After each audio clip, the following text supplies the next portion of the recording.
The air was thick with smoke, the crackle of gunfire sharp in the distance. Lieutenant James Carson crouched low, his heartbeat pounding in his ears as he peered over the trench. His team, spread out and grim-faced, braced themselves for the next assault. The enemy had pushed them back for days now, inch by bloody inch. Every step forward felt like a countdown, each moment heavier than the last. The ground trembled as another explosion rocked the earth. Carson's fingers tightened around the grip of his rifle. He'd been on the front lines for weeks, long enough to lose count of the days and the faces of comrades who had fallen beside him. The constant barrage of noise, the screams, the blasts, the whistle of incoming shells had started to blur into one horrific, never-ending moment. Suddenly, a blinding flash of light engulfed him.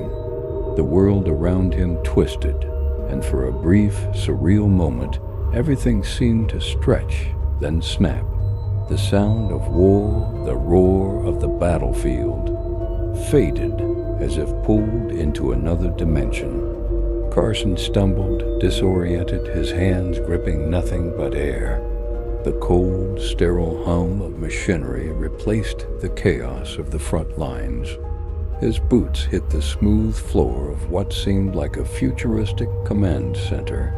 Screens flickered around him, displaying maps, schematics, and faces he didn't recognize. He looked down at his uniform. It had changed, now adorned with sleek, high-tech armor, its once battered insignia replaced by a glowing emblem.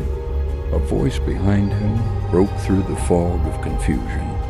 "Lieutenant Carson, welcome back." He turned to face a figure in a white lab coat, an unfamiliar but authoritative presence. "Back?" Carson rasped, his voice thick with disbelief. The scientist's lips curled into a grim smile. "You've been gone for decades. This war was only a phase.